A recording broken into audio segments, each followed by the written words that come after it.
Hi guys! Andito ako ngayon para i-share sa inyo yung watch collection ko kasi may nag-request dun sa isang vid ko na watch collection daw. Kasi napapansin niya yung mga suot kong watch kada umaalis ako.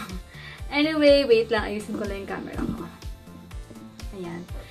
Konti lang yung yung watch ko. Meron lang akong 1, 2, 3, 4, 5, 6, 7, 8. 9 pieces lang.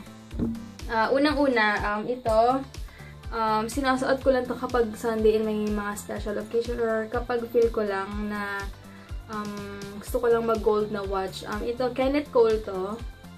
Ayan. Regalo sa akin ni Heinz nung, hindi ko alam kung birthday pa or anniversary namin. Basta, bigay niya to sa akin, regalo niya sa akin. Ayan. Kung natatandaan ko, mga 6K to 7K ata yung price niya. Ewan ko, tignan nyo na lang sa mall kung available pa yung gantong style. Nagustuhan ko kasi to kasi ang simple lang nung, yung design niya sa loob. Ewan ko nakita niya. Ayan. And isa pa, ito yung first watch ko pala to, yung Casio.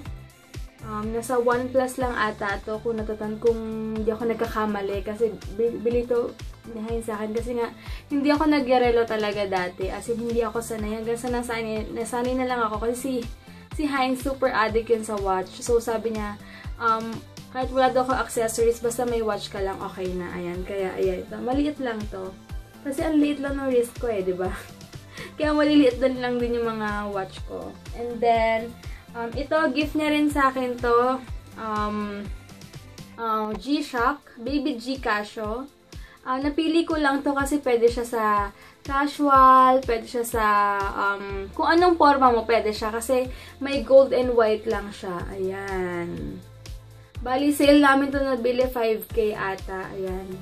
Kasi nung time nga na hindi pa kami nagkinakasal, medyo nag-i-invest kami konti sa mga gamit like salamin, sa mga relo kasi nga kapag naka-separate ka na or kapag may baby ka na, iba na kasi yung priority mo. Kaya habang single pa kayo and kumikita naman kayo, why not mag-invest sa mga ganito kahit pa paano, diba? Kaya ayan. Ewan ko kung meron pa nito, but feeling ko meron pa nito. Available pa yan. And then, ito bigay sa akin ni sis Julie Olazo. Hi Olazo family! Hindi ko pa siya, gustong-gusto ko to, promise. Kasi maganda siya kapag naka-ano ka lang. Kasi uso yung malalaking watch sa mga babae, diba? Ewan ko may tawag sila dun, pero uso kasi yung malalaking watch, lalo na kapag naka-rugged ka lang. Hindi ko pa siya napapaayos, hindi ko pa napapaputulan. Si lolo ko mag-aayos ito. Yung dadalhin ko nga sa kanya ngayon para magamit ko mamaya.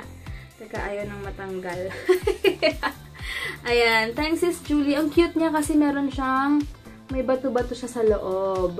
Ayan. Kumikinang-kinang. Alam niyo naman ako, addict ako sa mga, basta may mga stone-stone. And then next, ito bigay sa akin ng best friend ko na si Michelle. Ayan. Ganyan lang siya. Cute, diba? Pang ano lang. Pwede kahit sa lang din, casual lang din. And may bato-bato rin siya sa loob. And then, bigay din sa akin to ni Bestie Michelle. Super favorite ko rin to. Ayan. Kasi, alam nyo ba, ito ba yun? Hindi pala to. Basta, galing yata tong ibang bansa. Isa to sa mga bigay niya sa akin. Kaya, isa to sa favorite ko. Tingnan naman, super liit ng wrist ko. Ayan. Buti meron pa siyang battery. Wala, depende lang din sa mood ko yung mga suot kong mga relo. And ito, bigay sa akin ng tita ko. Ito, wala siyang brand. Kita niyo ba? Wala siyang brand. Pero nakita ko to sa Soso. Gantong-ganto yung itsura niya. May brand name ng Soso. XOXO. Ewan ko, ito wala eh. Siguro hindi pa to na hindi pa siya na bibenta ng Soso. XOXO. Kaya, siguro bigay lang sa akin to ng tita ko. Gift lang din sa akin. Ayan.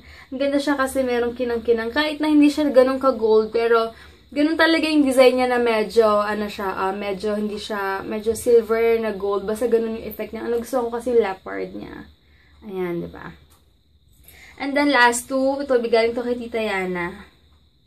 Ayan. Medyo malaki siya. Ganyan lang siya. Ayan. Bigay lang sa akin to ni Mama. Super laki.